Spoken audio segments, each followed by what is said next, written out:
Salut, c'est Trado. Voilà ma vidéo quotidienne pour l'or. La séance d'aujourd'hui est très encourageante pour les haussiers, comme on peut le voir, à la longueur de la mèche basse de la bougie du chandelier du jour. Nous avons ouvert sur des niveaux proches des 1200 et nous clôturons également très proche de 1200. On peut donc assimiler la séance du jour à un doji, c'est-à-dire que le niveau d'ouverture et de clôture sont proches. Mais le plus important surtout, c'est de voir la résistance de l'or face à l'attaque qu'elle a subie, enfin qu'il a subie. Nous sommes allés toucher au plus bas de la séance les 1184 et force est de constater que l'or n'a pas manqué de ressources puisqu'il a rebondi à la fois sur le bas de la fourchette d'Andrews bleu qui joue les prolongations, aidé en cela par la moyenne mobile à cette séance qui a permis de jouer les trampolines. Du coup, les indicateurs techniques n'ont pas eu le temps de se dégrader significativement, puisque le MACD reste supérieur à son signal, et toujours bien ancré en zone positive, tandis que le stochastique limite en se payant le luxe de rester dans sa zone de surachat, ce qui montre que les haussiers ont toujours clairement la main.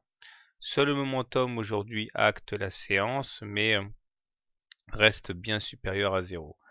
Les choses les plus inquiétantes que l'on puisse relever au niveau des indicateurs sont la présence des deux divergences baissières que l'on retrouve sur le momentum et sur le stochastique, puisque dans ces deux cas, nous n'accompagnons pas les plus hauts faits sur les cours par des plus hauts faits sur les indicateurs à surveiller. Donc, au-delà, nous avons toujours ce canal marron hypothétique que j'ai tracé et dont le haut inviterait les cours à rallier les 1237 si on arrivait préalablement à se départir de la résistance à 1215 ici touché vendredi.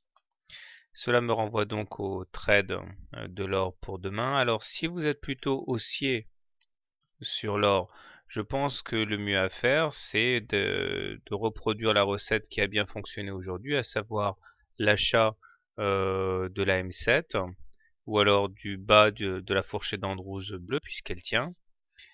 Stop loss devant être mis en cas de clôture en dehors de la fourchette d'Andrews. L'objectif étant dans un premier temps d'aller rallier la résistance à 1215. Si maintenant vous préférez shorter l'or, notamment parce que vous pensez que le plan miracle sorti par la Banque Centrale Européenne va sceller le sort de l'or, eh bien je pense que vous avez un point de short intéressant au contact de la résistance à 1215, du moins au plus proche de cette résistance. Objectif, eh bien dans un premier temps d'aller chercher la M7. Voilà, ma préférence personnelle va plutôt aux impulsions haussières. Bonne soirée, bon trade et à demain.